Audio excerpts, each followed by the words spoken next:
काय सांगत होतो मी मला काय भक्तीच्या त्या वाटा आम्ही तुकोबरायनी ज्ञानोबरायनी ज्यांना भक्तीच्या वाट्या विचारल्या ते हनुमंतरायाचं मंदिर या देवगिरी हल्ली आणि मग त्या हनुमंतरायाचा जन्म उत्सव काल झाला शके 1948 चा पहिला महिना पहिला पंधरवाडा संपला. पहिला पंधरवाडा संपून दुसऱ्या पंधरवाड्याचा पहिला दिवस आहे आज है ना.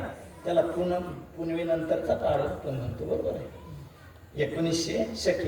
1948 हा पहिला महिना. या महिन्याचं वैशिष्ट्य हे आहे का महाराज वारकरी संप्रदायाने ज्याला संत म्हणून स्वीकारले अशा हनुमंताचा काल जन्म झाला महाराज.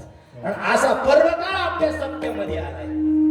आपला सप्ताह तिथीनं बांधेल नाही कारण वातावरणानुसार करावं लागत आहे. बंद करा दे हो नाही का बंद करा दे 20 तारखेला आमच्या पोरांची परीक्षा आहे पुढच्या पंधरवाड्यात घ्या कळलं ना. त्याच्यामुळे आपली तिथीवर अवलंबून नाही राहत तारखेवर करावं लागतं. पण हे करायचं साहेब वारकरी विचारांना सप्ताह करायचं त्यात एखाद्या संताची पुण्यतिथी आली पाहिजे किंवा एखादी शुद्ध एकादशी आली पाहिजे किंवा एखाद्या 24 अवतारापैकी एका अवताराची जयंती असली पाहिजे आणि तो पर्वकाळ आपल्या हनुमान जयंतीत आला महाराज. हे विशेषतः कारण निकष असा आहे कोणताही आराखडा शासनानं निर्देशित केलेला आराखडा असला तर निधी काढता येतो बरोबर आहे का. निधी कधी काढता येतो तो आराखडा शासनानं ऑथोराईज केलेला पाहिजे. नाही तर घेण्याने देण्याचं माझ्या चुलतीनं व्रत केलं पिपाणी व्रत जेवण मा पिपाणी व्रत झाला का मग तो कीर्तन ठेव काय होईल पिपाणी व्रत म्हणजे काय पिपाणी वाजायची नाही वैशाख महिन्यात करावं लागत ते जवळ दुसरं कोणी पाणी पी म्हणत नाही तोवर प्यायचं नाही. एका दिवसात आमच्या गावात 4 लग्न होते सारे वराड बाहेर गेले गावात तिला पाणी पी म्हणायला ती एका आंधळ्यांना तरीकडे गेली तिच्या पायाजवळ तांबा ठेवला पाणी सांगशील ती आंधळी बी पक्की होती तिला इथंच जागा भेटली माझ्या पायाजवळ आडायला पण तिकडं ती म्हणे पाणी सांगशील त्या आंधळी जवळ 1 तास बसली कोणीच पाणी पी म्हणलं नाही. प्युअर मराय टाइम झाला तिचा आणि मग सारं वराड आलं 4 वराड असं आणि मग सांगा काही आता तुम्हाला दिवसभर कोणी पाणी प्यानाचं म्हणलं त्यावर 1 भर मग नाच सुना आल्या आया बाया आल्या रात्री 10 वाजता काय सांगा जिल्हा परिषदच्या टँकरवानी फुगली म्हातारी महाराज असं व्रत केलं काय उपास पुण्य मिळतं का म्हणून मार्ग गेला. तसं उपासना करत असताना कुणाला तरी विचारायचंय मग विचारायचं कुणाला आमच्या तुकोबरायने सांगितलं हनुमंतरायासारखे जे संत आहेत ना त्यांना भक्तीच्या वाटा विचारायच्या नाही विचारायचं तर अगोदर महाराज त्यांच्याबद्दल आपल्या अंतःकरणामध्ये कुठलंही साधन करत असताना महाराज लक्षात ठेवा अंतःकरणामध्ये अगोदर भाव प्रादुर्भावित झाला पाहिजे. काय झाला पाहिजे त्या साधनाबद्दल काय पाहिजे आपली प्रीती पाहिजे महाराज. सहजासहजी फल मिळत नाही. नियम असा आहे ज्याला कुठल्याही गोष्टीची प्राप्ती करून घ्यायची ना त्याच्याकडून अगोदर महाराज त्याच्याकडून अगोदर पुरुषार्थ झाला पाहिजे प्रयत्न झाला पाहिजे प्रार्थना झाली पाहिजे प्रतीक्षा झाली पाहिजे. प्रतीक्षेला बी फार महत्व आहे. नाही तर काय सांगा तुम्हाला ते बिहारकडचे वानर आले आणि गेले महाराज कुठं ते वानर कुठले बिहारचे रत्नागिरीला गेले तिथं त्यांनी आंबे खाल्ले. काय खाल्ले ते आंबे खाता ते बिहारचेच वानर तिथे वानराला विचारलं याला काय म्हणते ते म्हणे आंबा. तुम्ही इतकं गोड राहतो म्हणजे कसं येतं आणि तुमच्या हातात जी गोय आहे ना ती चोखून खाल्ली आणि नंतर ती गड्ड्यात लावली की त्याला काय येते आंबे. त्या वानरांनी तिथून पोई खिशात घालून न्यायला पुढं तिथं गड्डे घेतले तिथे असं गड्ड करून मारत त्या गड्ड्याभोवती 4 वानर बसले. आता उगन मग उगन काय केलं नीट ऐका त्यांनी पुरुषार्थ केला तिथून कोई बी आरलं नेली महाराज प्रयत्न करून ते गड्ड्यात लावलं काय केलं आणि मग त्याच्या भोवती प्रयत्न करून लावला आणि त्याला प्रार्थना केली ओक बाई प्रार्थना केली पण 3 गोष्टी झाल्या पण प्रत्यक्ष नाही झाल्या त्यांच्या. ती म्हणजे आता उगन मग उगन तिने 8:30लाच ती कोय बाहेर काढली लावली किती वाजता 7 वाजता आणि 8:30लाच बाहेर काढली. आता काय माहिती पुढून खाल्ली किती सरी आंबाई लक्षात आलं तुमच्या. म्हणून इथं आल्यानंतर आहे ना अगोदर अंतःकरणात भाव निर्माण झाला पाहिजे. आणि भाव निर्माण झाला ना महाराज, कार्य एवढी क्रांती होते जीवनामध्ये. एक कालचा जन्मप्रसंग सांगू तुम्हाला, 2 मिनिटांमध्ये भाव सांगतो महाराज. याच्या आईना अंतःकरणामध्ये भाव कसा निर्माण केला महाराज. केसरी वानराबरोबर वानरीचं अंजनीचं लग्न झालं. कुणाचं? अंजनीचं केसरी वानराबरोबर लग्न झालं. लग्न लागल्यानंतर ती नांदायला गेली. हळद फेकली त्यांची. हळद खेळतात ना तुमचं वय लागलं आता शक्यतो विचारावं लागेल. ते हळद खेळतात. माझं बी झालं पण माझ्या ध्यानात नाही राहिलं ते हळद कशी खेळते. ते हळद खेळायची झाली आणि दुसऱ्या दिवशी पूजा पाठ झाला, कुलाचार झाला. आणि कुलाचारानंतर नवरा नवरी बोलायला सुरुवात करणार, एकमेकाला ओळखणार. त्यामध्ये परचक्राचं महाराज शंख वाजला आणि केसरी वानर लढायला गेला. केसरी वानर कुठे गेला? लढायला गेला. लढता 6 महिने लागले आणि 6 महिन्यामध्ये शत्रूला दुरापास्त करून, शत्रूला पराजित करून केसरी वानर परत आला.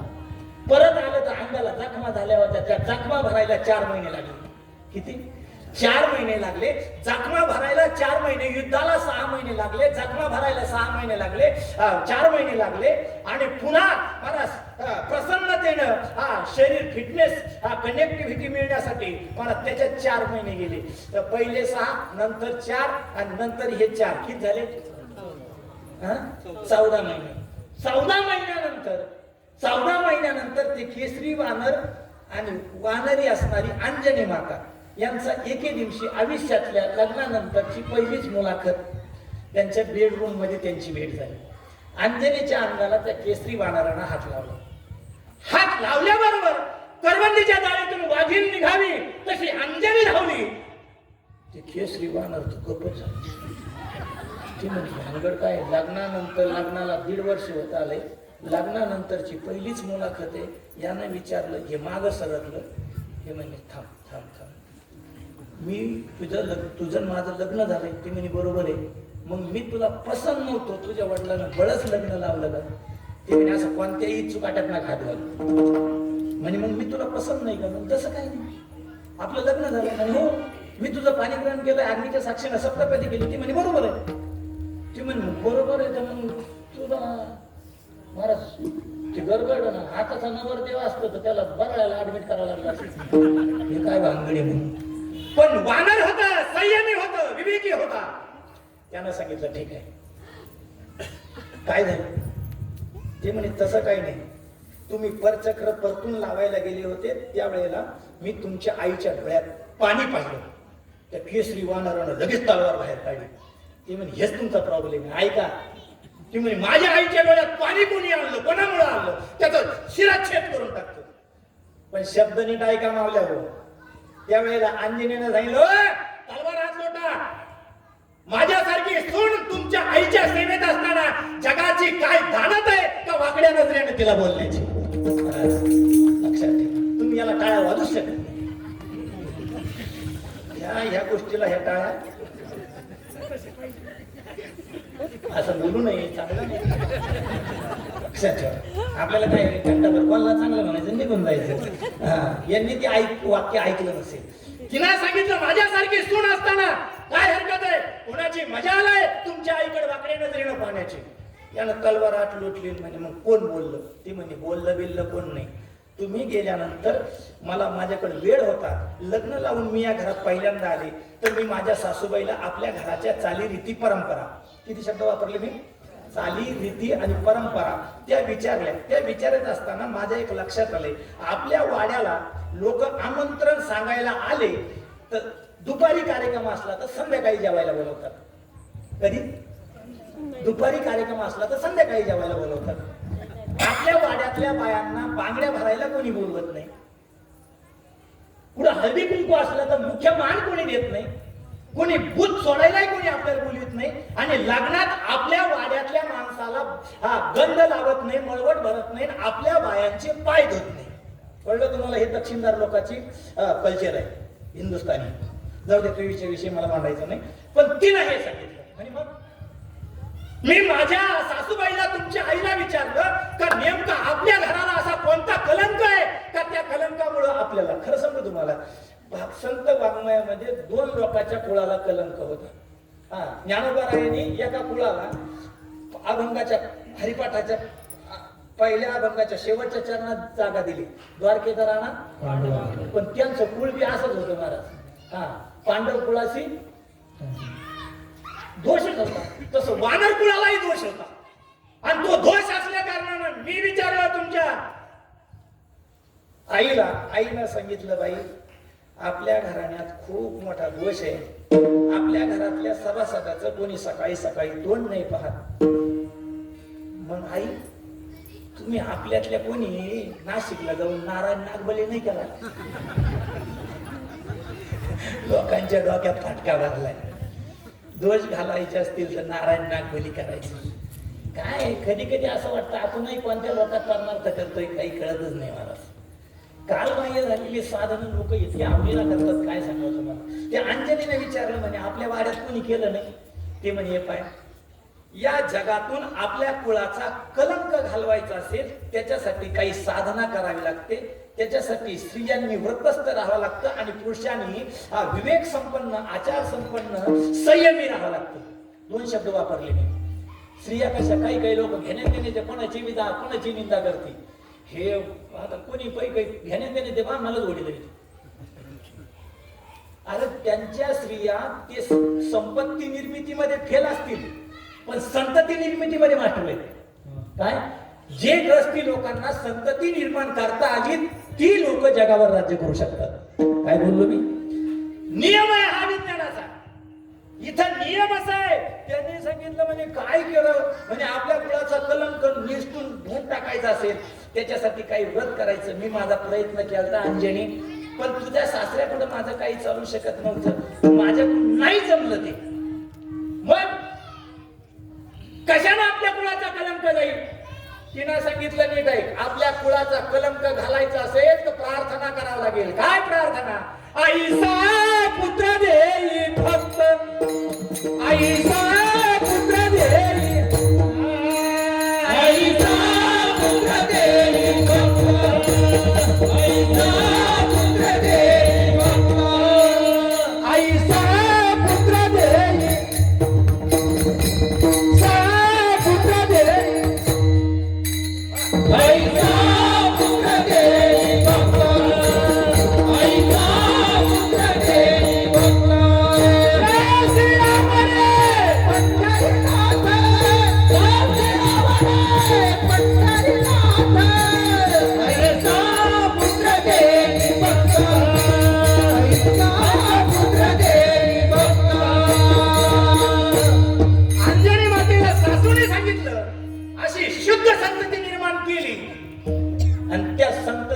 कार्य केलं तर आपल्या कुळाचा काय होईल?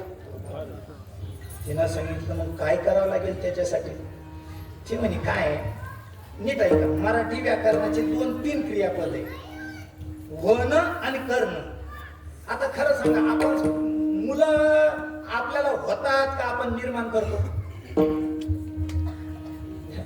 परवा दिवशी आमची एक चुलती सांगू नका बरं गोष्ट लेखन पाटील, तुम्ही तर सांगूच नका, आमचे पाहुणे आहेत, आमच्या भोकीत काढी नका लागतो. आमची एक चुलती ती परवा दिवशी गाडी कशी आली लागली रडायला. म्हणलं काकू कोण रडू राहिली? तात्या स्वप्नात आले बा. तुला रडणं सांगितलं. तो काय स्वप्नात येतो म्हणजे 12 वर्ष गेला तसा कधी स्वप्नात नाही.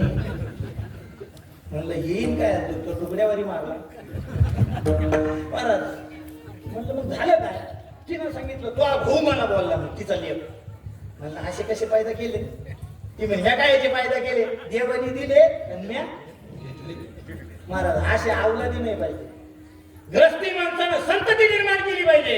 आणि अंजनीला सांगितलं ठीक आहे आता तुम्हाला शब्द देते, जे तुम्हाला जमलं नाही ते मी केल्याशिवाय राहणार नाही. आणि म्हणून आयुष्यातल्या लग्नानंतरचा पहिला स्पर्श होता अंजनीच्या अंगाला लावलेला. तिनं केसरी वानराला मागं पाठवलं आणि सांगितलं थांबा, मला वेळ द्या, मला थोडासा साधना करू द्या.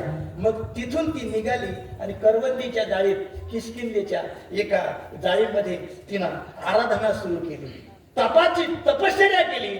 ही साक्षात देवता प्रगट झाली आणि आवाज दिला, ब्रह्मरोई काय मागायचं ते माग, ब्रह्मरोई काय मागायचं ते माग. अंजनी एज्युकेटेड होती, बिंडोक नव्हती. ती म्हणे मला म्हणतो वर माग, पण एकदा तू लायकी दाखव, तू कोण आहे, आयडेंटिटी प्रूफ आहे तुझ्याकडे, कोण आहे तू. मला डायरेक्ट येऊन म्हणतो वरम रोहित तू कोण आहे.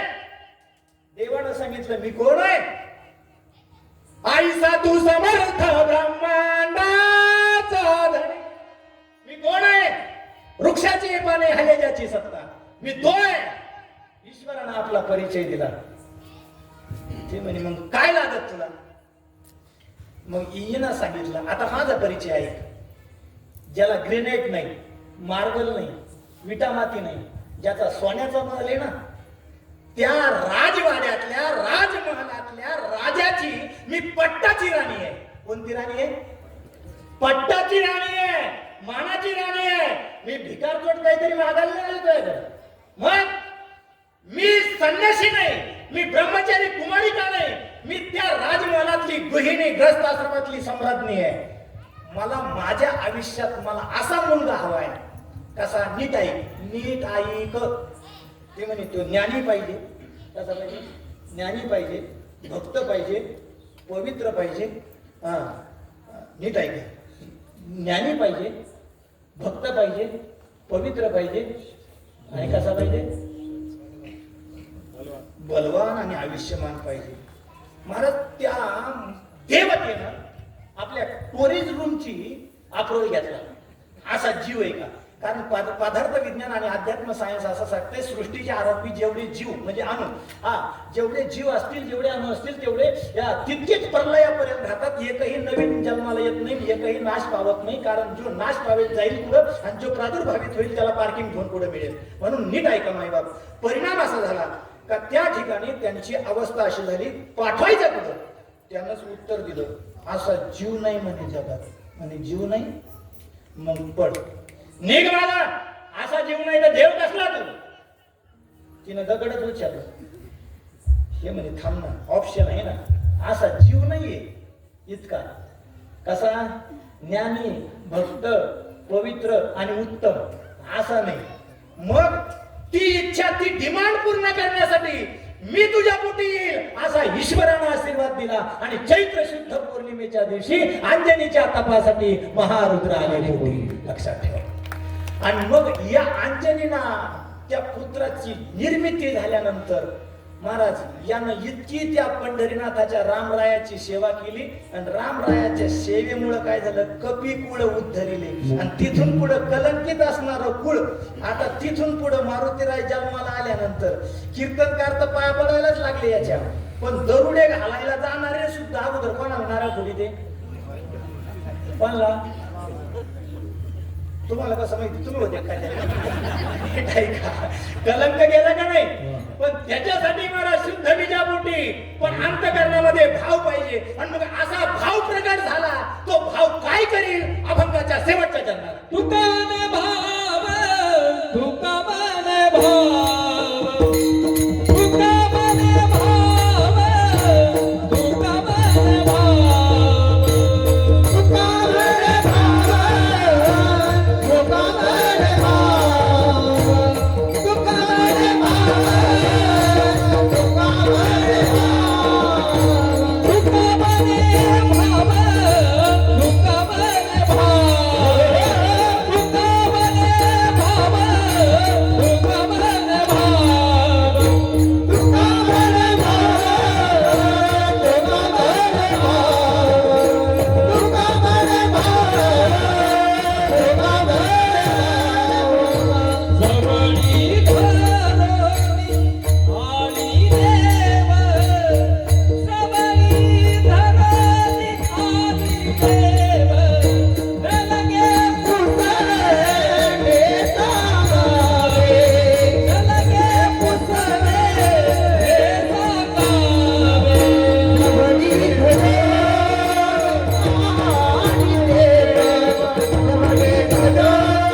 त्याच्यासाठी अंतकरणात भाव. पण भाव कशावर पाहिजे. नीट ऐका. ज्ञानोबारायांनी सांगितलं 3 ठिकाणी भाव पाहिजे. तीर्थावर पाहिजे, व्रतावर पाहिजे, आणि एक कशात पाहिजे? सायलेंट बरोबर. नीट ऐका. तीर्थव्रत भाव धरुळे करण. आणि तो भाव काय करेल? जगात असणारा, विश्वात असणारा परमात्मा तुको करायचे हे प्रमाण. तुका म्हणे भाव जवळी धरुणे आणि देव. आणि तीर्थव्रत भाव शांतीदया पाहू ना. पण असा भाव प्रगट होण्यासाठी नेमकं आम्ही काय केलं पाहिजे याची उद्घोषणा अभंगाच्या पहिल्या चरणात. पडोनिया राही पडोनिया राही पडोनिया राही पडोनिया राही मुखात संताजी पायी मुखात संताजी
चकाचक चांगलं वाजवलंय ते, छान सुंदर उत्कृष्ट असणारी टाळकरी महाराज मंडळी आहे, त्या साऱ्यांच्या चरणी दंडवत ना ज्यांनी आमच्याकडं परमार्थातली सिद्धांतिक ग्रंथ सोडवले असे